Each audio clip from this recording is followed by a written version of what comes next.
ഭരണഘടനയെ ചുറ്റിപ്പറ്റിയുള്ള വാർത്തകൾ കേട്ടു തുടങ്ങിയിട്ട് ദിവസങ്ങളായി. ഇപ്പോഴിതാ ഇന്ത്യയുടെ ഭരണഘടന അഭിമാനമാണെന്ന് പറയുകയാണ് പ്രധാനമന്ത്രി നരേന്ദ്രമോദി. ഭരണഘടനയുടെ ചട്ടക്കൂടിനുള്ളിൽ നിന്ന് ആരുടെയും അധികാര പരിധിയിൽ കടന്നുകയറാതെ തന്റെ കർത്തവ്യങ്ങൾ നിർവഹിച്ചു. ഭരണഘടനയെ തുരങ്കം വയ്ക്കാനുള്ള ശ്രമങ്ങൾ നടക്കുന്നുവെന്ന പ്രതിപക്ഷ വിമർശനത്തിനിടയിലും അഭിമാനകരമായ ഈ രേഖ തന്റെ സർക്കാരിന് വഴികാട്ടിയായി തുടരുന്നുവെന്നും പ്രധാനമന്ത്രി പറഞ്ഞു. ഭരണഘടന ഏൽപ്പിച്ച കാര്യം മാത്രമാണ് ഞാൻ ചെയ്തതെന്ന് പറയാൻ ഞാൻ ആഗ്രഹിക്കുന്നു. ഒരു കടന്നുകയറ്റത്തിലും ഞാൻ ഏർപ്പെട്ടിട്ടില്ല. 1975 പ്രഖ്യാപിച്ച അടിയന്തരാവസ്ഥയെയും തന്റെ പ്രസംഗത്തിൽ പ്രധാനമന്ത്രി പരാമർശിച്ചു. നമ്മൾ രാജ്യത്ത് അടിയന്തരാവസ്ഥ കണ്ടു. ജനാധിപത്യത്തിന് മുന്നിൽ ഉയർന്നു വന്ന ഈ വെല്ലുവിളിയെ നമ്മുടെ ഭരണഘടന നേരിട്ടു.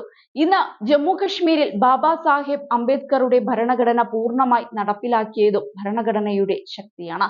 ഇന്ന് ആദ്യമായി അവിടെ ഭരണഘടനാ ദിനം ആഘോഷിക്കുന്നുവെന്ന് മോദി ചൂണ്ടിക്കാട്ടി. അതേസമയം പ്രധാനമന്ത്രി നരേന്ദ്രമോദി ഭരണഘടന വായിച്ചിട്ടില്ലെന്ന ആരോപണവുമായി പ്രതിപക്ഷ നേതാവ് രാഹുൽ ഗാന്ധി രംഗത്ത് വന്നിരുന്നു. മോദി ഭരണഘടന വായിച്ചിട്ടില്ല എന്നത് എനിക്കുറപ്പാണ്. ഈ പുസ്തകം വായിച്ചിരുന്നുവെങ്കിൽ അദ്ദേഹം ദിവസവും ചെയ്യുന്നത് എന്താണോ അത് ചെയ്യില്ല എന്നാണ് ഇന്ത്യൻ ഭരണഘടനയുടെ പകർപ്പ് ഉയർത്തിപ്പിടിച്ചുകൊണ്ട് രാഹുൽ ഗാന്ധി പാർലമെന്റിൽ നടന്ന ഭരണഘടനാ ദിന ചടങ്ങിൽ പങ്കെടുത്തുകൊണ്ട് സംസാരിച്ചത്.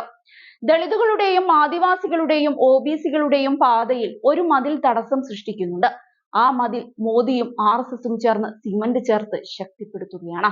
UPA സർക്കാർ നടപ്പിലാക്കിയ ഭൂമി ഏറ്റെടുക്കൽ നിയമവും ഭക്ഷണത്തിനുള്ള അവകാശവും ഒക്കെ ഈ മതിലിനെ ദുർബലപ്പെടുത്താനുള്ള വഴികളായിരുന്നുവെന്നും അദ്ദേഹം പറഞ്ഞു.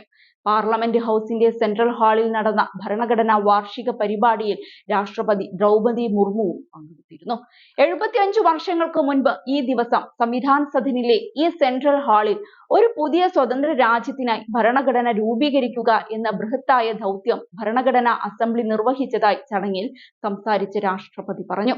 അന്നേ ദിവസം ഭരണഘടനാ നിർമ്മാണ സഭയിലൂടെ നമ്മൾ ഇന്ത്യയിലെ ജനങ്ങൾ ഈ ഭരണഘടന അംഗീകരിക്കുകയും നിയമമാക്കുകയും സ്വയം ഏറ്റെടുക്കുകയും ചെയ്തെന്നും രാഷ്ട്രപതി കൂട്ടിച്ചേർത്തു. നമ്മുടെ ഭരണഘടനയാണ് നമ്മുടെ ജനാധിപത്യ റിപ്പബ്ലിക്കിന്റെ ശക്തമായ അടിത്തറ. ഭരണഘടന നമ്മുടെ കൂട്ടായതും വ്യക്തിപരവുമായ അന്തസ്സ് ഉറപ്പാക്കുന്നു.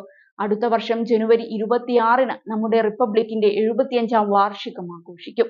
ഇതുവരെയുള്ള യാത്രയുടെ കണക്കെടുക്കാനും മുന്നോട്ടുള്ള യാത്രകൾ നന്നായി ആസൂത്രണം ചെയ്യാനും ഇത്തരം ആഘോഷങ്ങൾ നമുക്ക് അവസരമൊരുക്കുന്നുവെന്നും ദ്രൗപദി മുർമു പറഞ്ഞു. അതോടൊപ്പം തന്നെ 75 രൂപയുടെ നാണയവും തപാൽ സ്റ്റാമ്പും രാഷ്ട്രപതി കഴിഞ്ഞ ദിവസം പുറത്തിറക്കിയിരുന്നു.